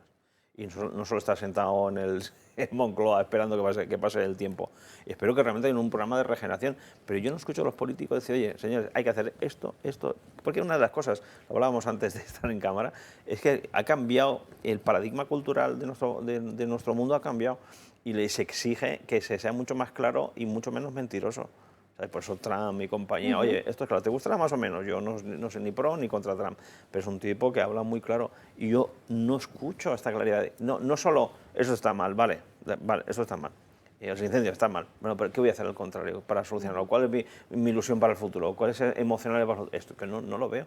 Y también os digo, si con la matraca de los incendios piensan que va a estar muchos meses dándole, es que eso lamentablemente se va a olvidar. Lamentablemente lo digo, Lamentablemente lo digo. Se va a olvidar en 2 semanas, la gente no se acordará. Y no me parece bien, Pero de ahí que tengamos que recuperar la cuerda de la corrupción hasta donde llegue y ser muy exigentes con ella. Porque claro, desde luego hay gente que está debajo de las grandes polémicas de opinión pública, organizando pues líos y, ¿cómo decía? Rajoy. Ya me he olvidado de Rajoy, ¿para qué recordarlo? La cosa es que hay urdiendo ahí, pues a ver ahora qué podíamos hacer para que lo de Begoña salga menos. Líos y algarabías, eso es lo que dijo. Lo de Cataluña, el referéndum, ¿qué le parece, presidente? Era presidente entonces, don Mariano Rajoy, Brey, tío con una barba y gafas. Lo digo porque ahora me parece que puede ir en autobús y que nadie se acerque a pedirle un autógrafo. Bueno, pues decía, estos son líos y algarabías. Y mira tú la que se armó. En fin, nos vamos a ir a publicidad. Volvemos en apenas 2 minutos, así es que si no se quieren perder la estrategia que a lo mejor nos conduce a elecciones generales en breve, pues no lo sentiré mucho, pero es lo que se van a perder. No conviene, sigan ahí.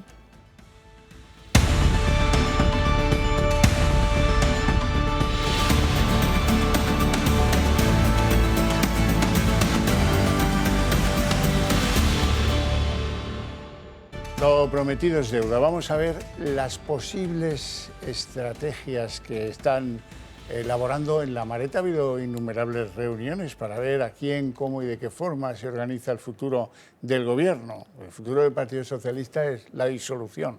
No sé cuándo será, pero no tiene más futuro. Ahora el del gobierno pues sí que se puede alargar 1 mes, 2 meses, 3 meses más. Parece que Podemos va a ser utilizado como excusa. Mira, como está rota la alianza Frankenstein, pues no tenemos más remedio que ir a elecciones. El asunto de la corrupción y el asunto de la relación con los socios toman de nuevo las riendas de lo que nos va a tocar sufrir en otoño.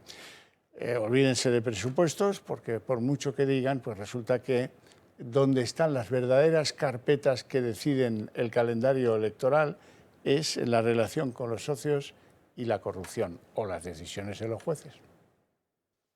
El presidente del Gobierno cerró el curso político con un balance poco o nada alentador. 40 derrotas parlamentarias en apenas 7 meses. El Ejecutivo se fue de vacaciones sin haber aprobado los presupuestos. A esto se suma una complicada relación con sus socios, que pese a los escándalos de corrupción, aún no le han retirado su apoyo. La gestión de las competencias de incendios forestales ha centrado la polémica del verano, lo que no quiere decir que olvidemos que antes de irse, Sánchez prometió presentar los presupuestos de 2026. Sí, el Gobierno de España presentará los presupuestos generales del Estado para el año 2026. Pero lo cierto es que aún no ha iniciado los trámites previos en el Congreso. Las promesas incumplidas van más allá. Además de las derrotas, como la del decreto antiapagones, el Gobierno ha aplazado proyectos clave de su agenda legislativa para evitar así nuevos fracasos, como la reforma de la jornada laboral impulsada por Yolanda Díaz o la ley de reforma judicial liderada por Félix Bolaños, quien avanzó además que se aprobará la reforma de la ley de enjuiciamiento criminal, con la que quieren que la UCO dependa en exclusiva de la Fiscalía. La lista de promesas pendientes sigue creciendo. Sin avances, las medidas para aliviar el mercado de la vivienda, ni la regularización del 500.000 de inmigrantes, bloqueada desde hace más de un año en el Congreso. Tampoco se ha materializado la cesión de competencias de inmigración a Cataluña, pactada con Junts, una exigencia clave de Puigdemont para mantener el apoyo de sus 7 diputados. Este punto se ha visto bloqueado por la negativa de Podemos, cuyos dirigentes desconfían de las intenciones de Sánchez y creen que es una excusa para forzar el fin anticipado de la legislatura y culpar a otros del fracaso de los presupuestos. Otros compromisos estancados incluyen la abolición de la prostitución, la reforma de la ley Mordaza o la del sistema de financiación autonómica. En cuanto a las causas judiciales que afectan al Gobierno, Moncloa ha optado por una estrategia de perfil bajo este verano: evitar el ruido mediático y minimizar la exposición por el caso Koldo. Lo que está claro es que la agenda política dependerá de nuevas filtraciones e imputaciones que marcarán el tono de las primeras semanas de septiembre.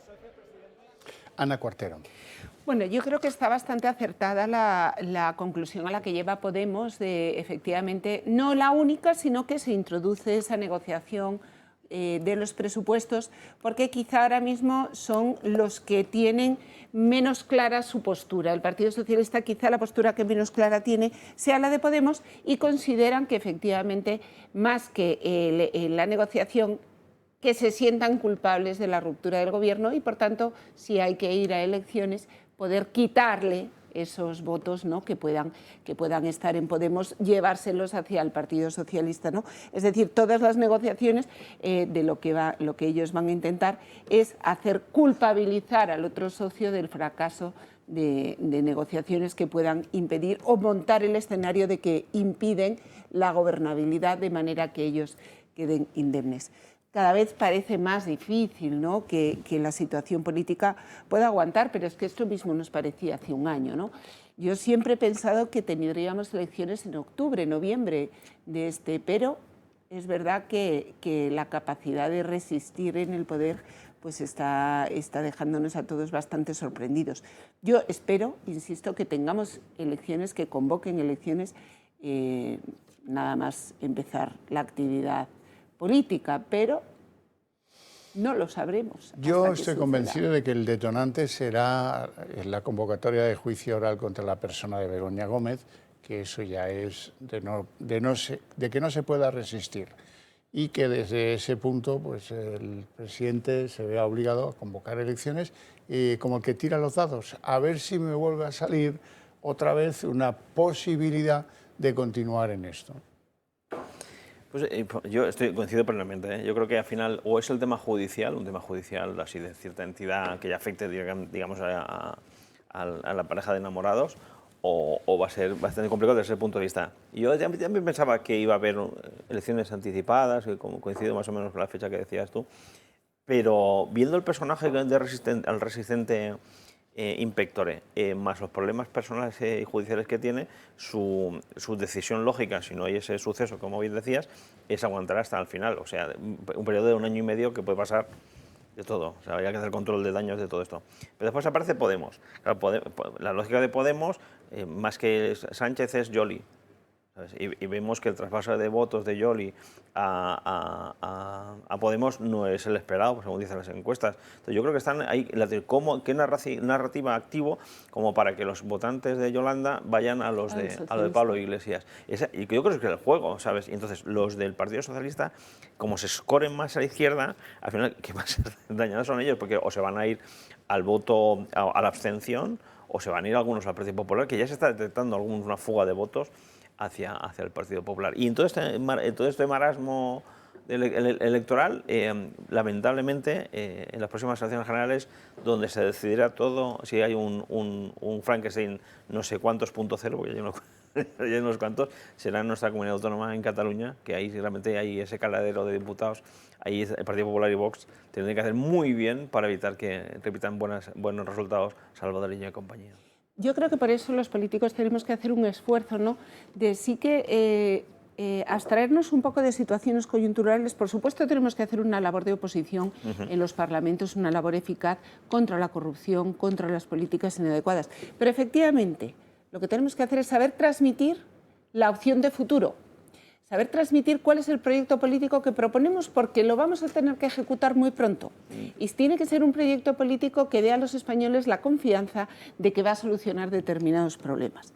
A gran velocidad. A gran velocidad. Sí. ¿Por qué? Porque vamos a tener ahora mismo ya no solo a los de La Palma que estaban en los barracones, es que ahora vamos a tener muchos desalojados de incendio, a los que les llevamos diciendo mucho tiempo que el Gobierno está dedicando 100 y pico euros diarios a atender a cada mena mientras ellos están en un barracón. Y eso que es, al final, el resultado de las políticas es lo que percibe el español. Por supuesto hay que hacer una labor de oposición, por supuesto hay que cercarles con la corrupción, por supuesto hay que exigirles, pero lo que más, en lo que nos tenemos que centrar es en proponer un modelo que elimine todos esos problemas, que elimine las faltas de equidad en la sanidad, que muchos de los que nos ven hoy habrán vivido este verano porque se habrán puesto enfermos, habrán necesitado acudir a un hospital fuera de su comunidad autónoma o habrán sido hospitalizados y habrán tenido que ser trasladados, habrán visto las diferencias en el desarrollo de carreteras, habrán sufrido los retrasos interminables, el calor en los vagones de tren. Esa es la España que está esperando un proyecto político ilusionante, un proyecto político que permita una regeneración, no solo política, sino una regeneración de todo el tejido productivo empresarial español.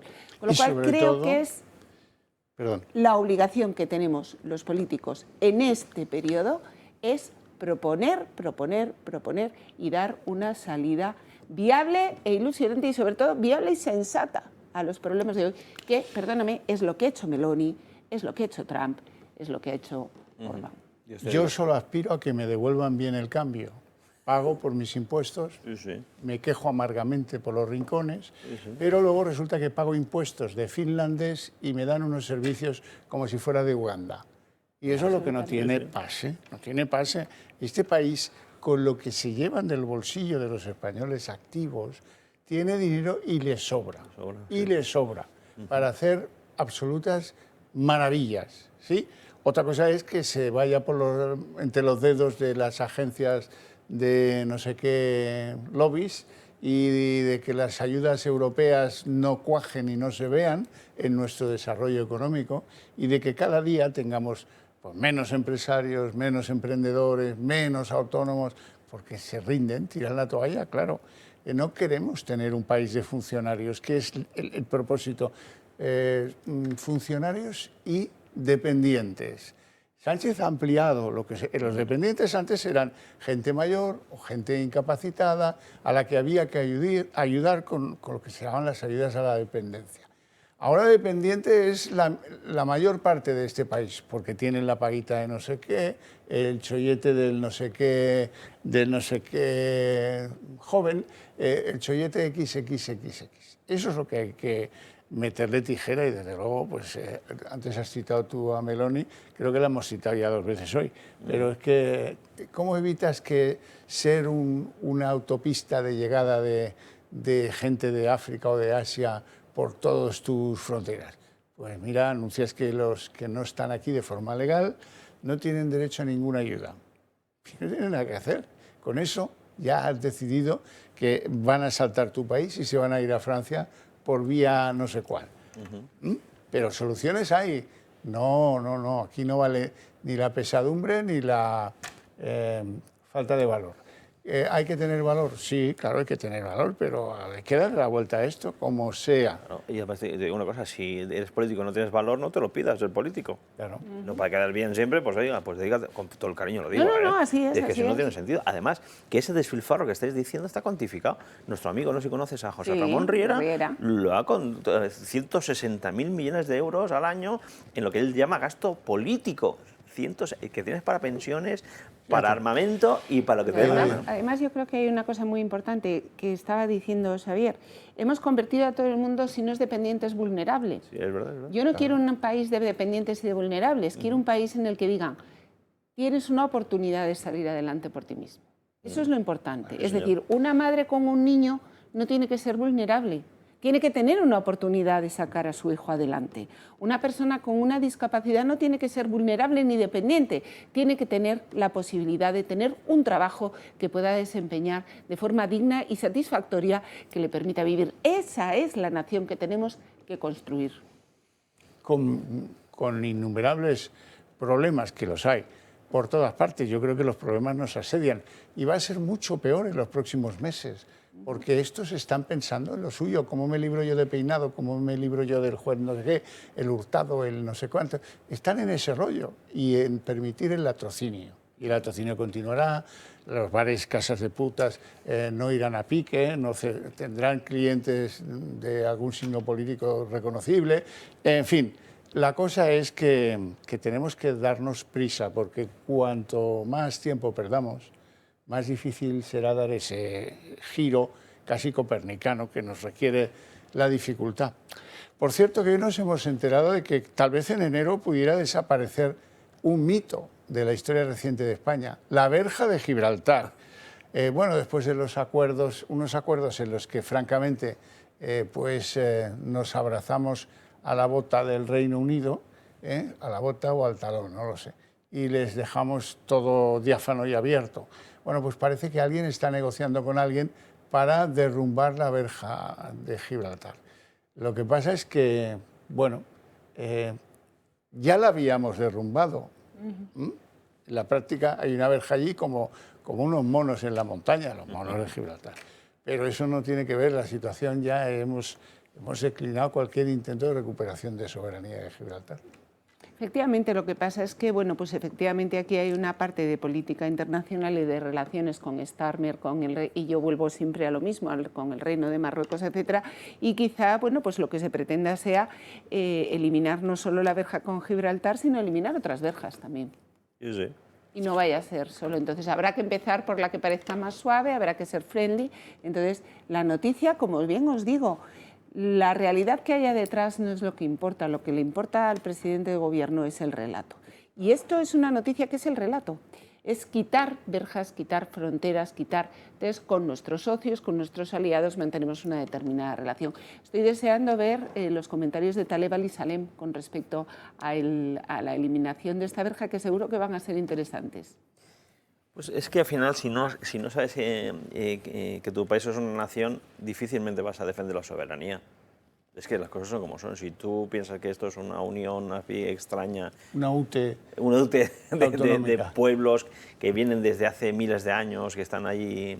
Pues tienes esto, y tienes que en un momento dado esas fronteras de Ceuta y Melilla vamos a tener un problema enorme con este gobierno, porque el Sáhara ya ha claudicado, después viene Canarias, los británicos se ríen se mofan en nuestra cara porque ya saben que no vamos a hacer nada. Esa es la concepción de esta izquierda que ha renunciado a decir, vale, yo soy de izquierda, que me parece muy bien, cada uno puede pensar lo que quiera, pero hay una cosa que se llama España que es mi nación.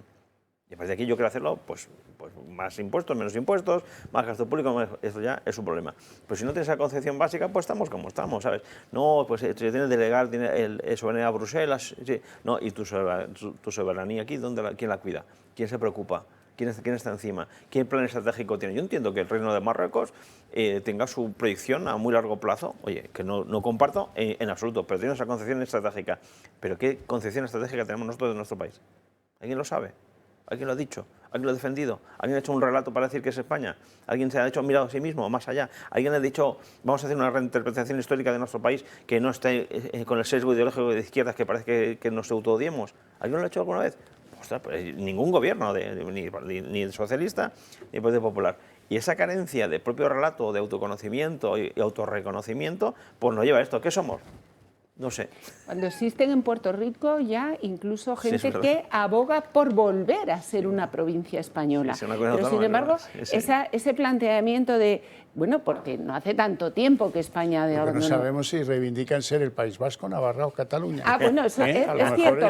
Lo mismo es que ahí es donde han visto la oportunidad de negocio, ¿no? Pero realmente, efectivamente, esa concepción de la nación, de hasta dónde llegamos, de quiénes somos españoles y qué vínculos tenemos, ¿no? No está en el debate político ni se pretende que esté en el debate político. Y creo que también es algo que nos dice quiénes somos.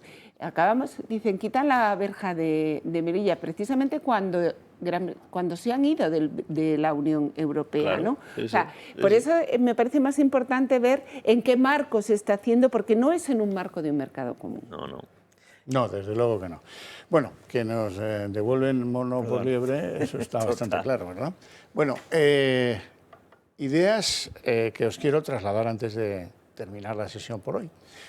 Tenéis que echarnos una mano, tenéis que apoyarnos. Seguramente ya habéis entendido qué tiene de diferente esta cadena de televisión del resto de las cadenas de televisión, digamos, del entorno más Pedro Feroz, y nos tenéis que apoyar por una razón muy importante.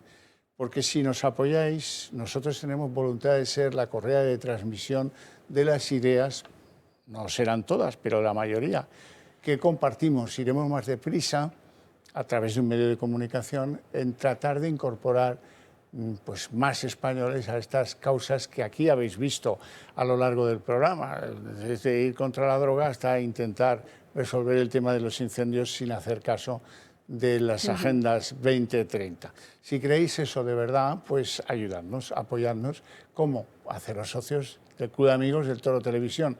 Tan simple como llamar a ese teléfono o a la red social que aparece debajo, y en 5 minutos resuelto y nos estaréis apoyando. Muchas gracias, señora, muchas gracias, señor. Nos vemos mañana a la misma hora. Muchas gracias a ustedes también.